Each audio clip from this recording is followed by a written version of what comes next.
here we are at the Nashville City Club. They've been gracious enough to let us film episode 2 of our program. Good to be here. It is good to be here. We thought we were busy last time, I think in episode 1, but I think we really found out what busy is the last 2 or 3 weeks. It's been a long month. It's been an exciting month. A lot of progress, a lot of really cool updates to share with everybody out there. One of the questions that we had after the last video, the remarks have been, for the most part, very positive. But people were saying, well, what's the point? What's the long-term goal with what you're trying to do? Right, and we gave them a clue, right, because we said episode 1. And I think part of it is we weren't exactly sure what we were going to be doing with it. Episode 1 was just us recounting, our backgrounds, how we got to day 1, and we kind of left the rest up in the air, right, other than the broad principles we laid out. Right. I mean, the main goal is we want to communicate, we want to be transparent with people, we want to sort of explain to clients what we're about. We also want to be able to reach out to attorneys and give them an idea of how we market our practice and the things that we're doing. And so after some discussions, we've narrowed our focus to what we're calling creative competitors. And that's sort of the title of this video series, Creative Competitors. And the reason being? Well, I think the same principles that apply in athletics, business, pretty much any sphere you can operate in, the same success principles in one apply to the other. So why limit ourselves to business or lawyers, right? Right. So the focus of Thompson Burton is to focus on business. We're a transactional firm. All things business we can handle, from startup entrepreneurs, commercial real estate. With my niche, the vision is we want to be able to service businesses, young, old, no matter what sector. So part of this video series is we're going to interview folks in all of those spheres, exactly. Right? Not just commercial real estate, not just direct sales, but athletics. Right. And I think with creative competitors, it's a broad enough umbrella where we can interview not just business people, which that'll be the majority of what we do. We can talk with athletes or people that run businesses from their homes, or struggling musicians that are trying to compete creatively, because the principles of success translate whether you're an athlete or a musician or a successful business. The principles are the same. And so Walt and I are very competitive. It's one of the synergies that we bring to the firm. I think it's what makes us successful. And it's interesting. It's interesting for me to talk to successful people and competitive people. And so that's what we're going to do. Right. And if our clients are interested in coming on the show, we're going to interview them as well. Absolutely. That's the plan. So creative competitors, this is episode 1, I guess you can say, but it's our second in the video series. So this past month, I just want to say you, and you're bashful with numbers, as you should be. You've always been very modest. But I've been very impressed with your ability to learn fast, compete, and it needs to be said that you've matched and or surpassed the income that you were bringing in at a big firm. You're charging less for your hourly rate, and I think you have a better lifestyle and more time with your family. It just needs to be said. Well, I think if you say time with family based on hours actually billed to clients, I'm definitely billing less time. But given all the demands of getting the law firm up and going and learning the new systems and stuff, I'm definitely working hard. But given the systems that we put in place, I am more free to get away and do things with Melissa at lunch or pick up Liam from school. I'm definitely able to get away. Yeah, I think it's really, that's one of the benefits of the firm is, number one, everything begins and ends with client satisfaction. As long as quality work product is being produced. That's right. Right, that's the main goal. And based on what I've read from your clients, or some of the remarks that you've shared with me, they're very, very happy with the quality of the work that you've been producing. Well, and I think what we've been doing the last 2 or 3 weeks is building this vision that we kind of laid out in episode 1, right? Our emphasis was cloud-based systems. We want to be innovative. We want to be efficient. We want expenses to be as low as we can get them without sacrificing any client service at all. So that's pretty much what we've been doing the last 2 or 3 weeks, is building those systems, not just for us, but so we can scale them when we start hiring other attorneys. That's right. Stephen Covey talks about you begin with the end in mind. And so we could easily say, okay, we're going to focus on the Middle Tennessee area and build a practice that way. But we're thinking a little bit bigger. And the question that we're constantly asking ourselves, number one, is the client experience good? Does this work? And number two, does it work with 10 attorneys? Does it work with 100 attorneys? We're asking those questions. So with all of those principles in mind, we've sort of figured out this whole document management system. Yes. Yeah, in a big although way. I feel like we've just touched the surface. Like only in the last couple of days, I think you and I have been sending some invites to clients to join to collaborate with us on the server, and comment on documents, upload documents, download documents directly to a server, not via email, which is huge. Right. That's a game changer in my mind. Between you and I, it's really, really nice, and we knew it was an amazing system, but now that we're actually interacting with clients with the service and they're giving us feedback, they love it. Obviously document management is a huge cornerstone piece to a law firm because we sell information. Absolutely. And so we needed to make sure that the systems that we used were best in class. As a solo practicing attorney, pre-Thompson Burton, Dropbox worked. It worked fine. Dropbox is a household name. It works okay. It has all your files in sync between your systems. Right. But at the enterprise level, it doesn't scale. There are no collaborative features. Well, it would have worked for you and I probably, and we would have made it work. But we're thinking bigger, right? We're thinking it's not just going to be us two. It's going to be other lawyers, other in our office and in other cities. Who knows? Absolutely. So we looked for best in class in that category, and we found a service that various AmLaw 100 attorneys are using, or law firms are using. Not many. And Procter & Gamble uses this service. MTV, Disney, a few big-name companies are trusting their data with this particular service. And I think we had two very pressing questions for the consultant from the server firm that we asked them that we were very serious about. One is security, and two is reliability. Right. Well, redundancy, everything is triple backed up. And redundancy, right. Everything is triple backed up. I'm not even smart enough to quote all the security features, but this thing is as secure, above class, above grade security that's out there. And reliability, I think he said it was 99.9% uptime. I think, 2 minutes in 5 years, it was down. 2 minutes of downtime. Now, that's the cloud service. Keep in mind that the files sync to our hard drives. That's right. To where we still have access to the files. Worst case scenario for those 2 minutes. So we've been doing other things cloud-based as well. I know I interviewed an accountant last week, and I think the same day you engaged an expense consultant who is knowledgeable in cloud-based accounting. Right. So that's kind of set us in that direction, not just with our information and knowledge, but also the numbers side of the equation. We're going to be cloud-based and have that access to information just like our files. Well, that's important. We need applications that are first class, but we also need access to those applications from our browser. That way, when we travel, when we're away from the office, or when we hire somebody, we can plug them into these services very fast, and it's easy to understand. And so, from an accounting standpoint, we've got immediate access from our phones, from a computer, no problem. It's not reliant on a particular machine. And one thing that we talked about, I think maybe a week ago, is we want to make sure we don't trip up in this process and do something that's going to be either difficult to reverse or is going to cause us problems. So we hired an IT consultant as well, right? Right. And we met with him for a couple of hours, and I can think of probably the one thing that came out of that meeting that you're most pleased about, but definitely he made it very apparent the problems I was experiencing with Outlook specifically were not unique. Right. Well, the IT consultant was necessary because he gave us a process that we can repeat with other people in the firm, with secretaries, with future lawyers. These are the steps we follow to integrate them to our systems. The challenge that we had was that we have Apple machines, which are just fast, reliable, they never break. We both love them.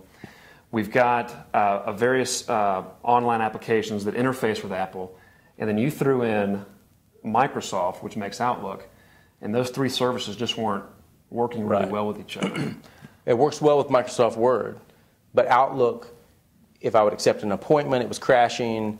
And everyone knows Melissa sends me invites all day long for my calendar. So every time she sent me an invite, my Outlook would crash. Right. So yeah. So these are the sorts of growing pains that we have, but we figured it out. We have, and it's part of the learning curve, and it's been fun. I mean, it's been hard work, but it's fun learning about ways to collaborate with each other and ways to collaborate with clients. And I think the key is, and we talked about this just before the show, we're getting faster, right? We're learning it, getting more efficient. I think I've been kidding around that I've moved from beginner IT stage to I'm at intermediate now, right? I'd say you said that about a month ago, and I didn't think it was deserved. I think now it's deserved. You were officially intermediate 6 months ago, I was making fire with rock. Right? That's true. So one more thing about our whole document management system, which we just both love. The ability to share files with clients and to share access to particular folders, that's amazing. We can control, we have multiple permissions that we can give these clients. So if we want them just to be able to view the documents but they can't upload anything. That's right. We've got that kind of control. We can give them access to edit documents. We can have conversations with the client on individual documents. That's right. Which is pretty amazing, which is really nice because it focuses our attention on the particular matter at hand. And I think in any major transaction, the documents are flowing traditionally at big law firms who are doing the big transactions through email, right? Lawyers are sending those documents back and forth.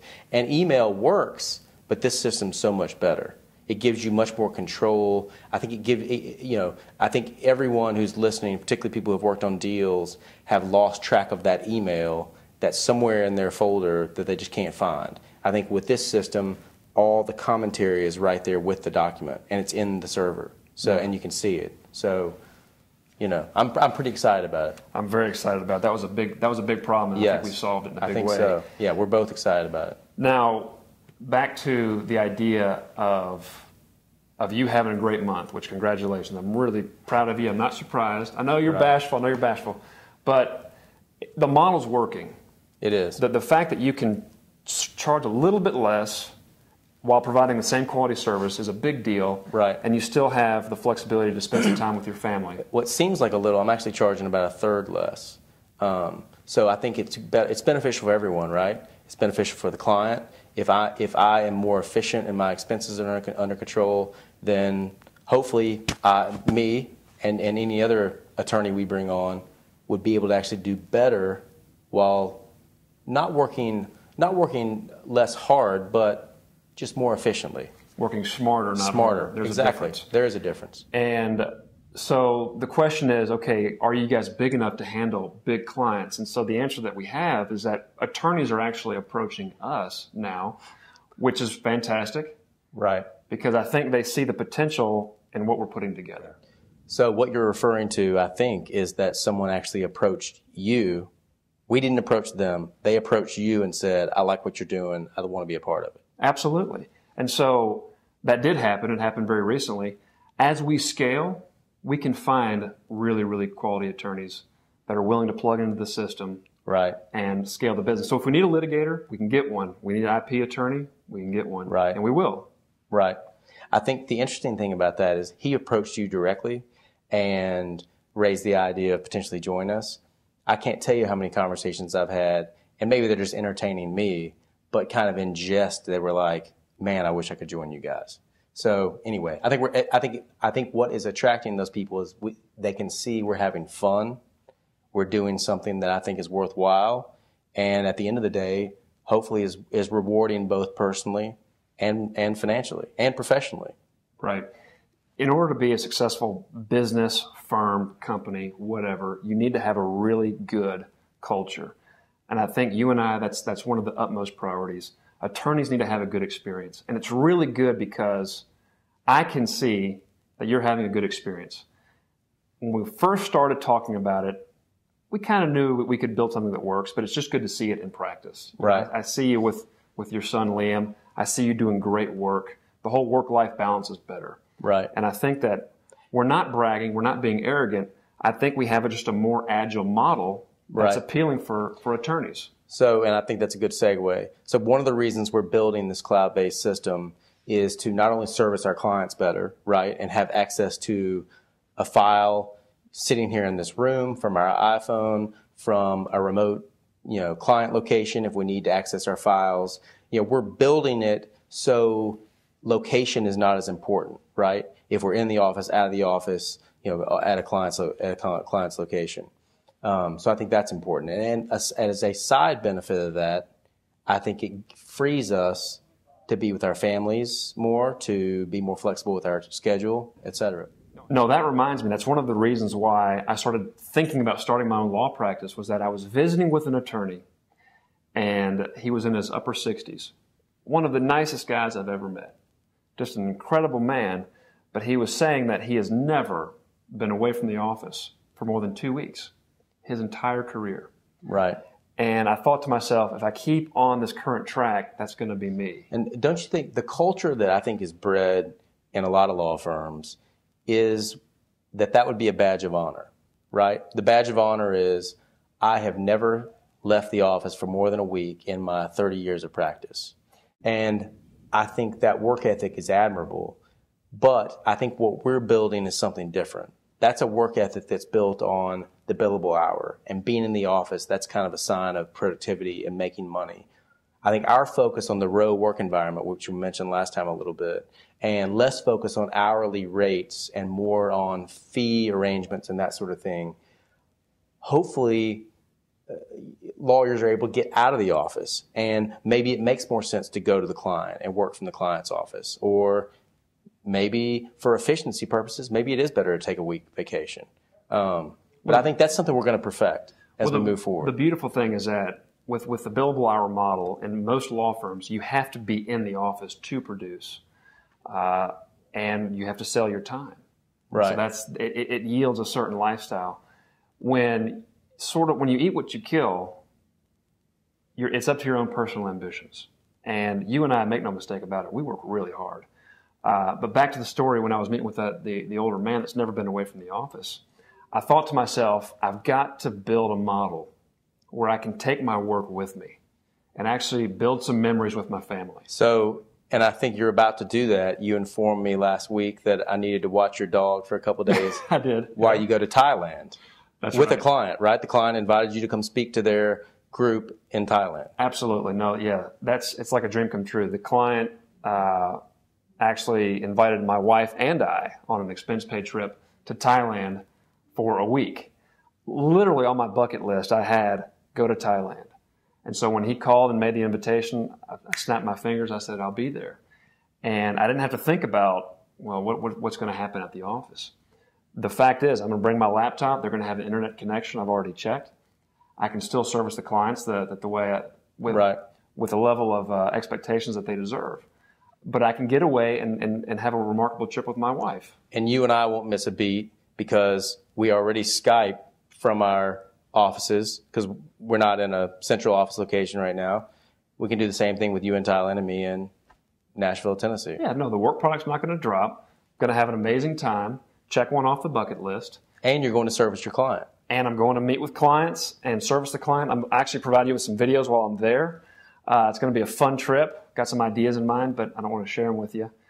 So I think that mission of building a model where I can get away from it, this is validation for me. It's proof that, okay, we're on the right track. Right. And before the Thailand trip, I'm actually taking my family to Florida. So the idea of being away from the office for 2 weeks, it's already going to happen. But you're still going to be productive and you're still going to work. And the results-oriented work environment is very much in effect. Absolutely. I actually anticipate a record month in May. I think that's going to happen, and that's going to happen while I'm traveling. May's is pretty much a busy month for me. And so based on the way my business is going, it's going to be a good month. I'm not going to miss a beat. It's pretty amazing. Yeah, that's the point. So I think the Thailand trip, I think obviously it's on your bucket list. It's something important to you. But I think another principle that Thompson Burton stands for is client satisfaction, client interaction, client development, right? Well, yeah. So on the back of our business card, and I give you the credit for this, we put relentless pursuit of client satisfaction. And the proof is in the testimonials that we have on our website. Right. I've been collecting testimonials for a long time. I've got over 40. You're going to have a lot. You've got a lot so far. I don't have quite that many. Yeah, but you just started. So to have a client give you praise publicly, that's a big deal. Right. So let's go ahead and wrap it up. we've covered a lot of stuff. We've covered right. We've covered the past month. We've covered our intentions of scaling the model and building systems at scale, and I'm really excited for the future of the firm. It's just going to be a fun ride. One more announcement. Mr. Burton here just launched his website, thereattorney.com, thereattorney.com. It's the real estate attorney website, and you're going to be promoting your own brand and creating content on that particular platform. That's right. We talked about this a little bit in the last episode, but the idea is that people don't interact with the law firm. They interact with the brands, as we call it. Those are also known as practice groups. So Kevin has his page, themlmattorney.com, and I've created a similar page, thereattorney.com. So for specific practice area, brand type announcements, information, you go to those individual brand pages. Yeah, absolutely, or content. So as people search for commercial real estate in Nashville, they don't want to go to my page because my content has nothing to do with that. They're going to find you, and then you share information. And the new model that people need to understand is that you need to inject as much value in the relationship as you possibly can before you extract a single dollar. Well, and I think that's part of our core principles we've laid out. We're not going to erect a barrier between the information, and that lawyers typically have, like this repository of legal books. We're gonna tear that wall down, and we want to make that information available to the clients. Where we provide value is interpreting that information, in counseling on that information, and just providing the experience that we've accumulated over the years working. We're going to give away more than what any other firm is giving away. Right. And in return, I think it'll yield a great legacy and a great firm. So today is day 3 of week 4. Hopefully we can do this again sometime soon. Absolutely. So here we are at the Nashville City Club. Again, thanks to those folks for letting us do this. So with that being said, thanks so much for tuning in, and goodbye.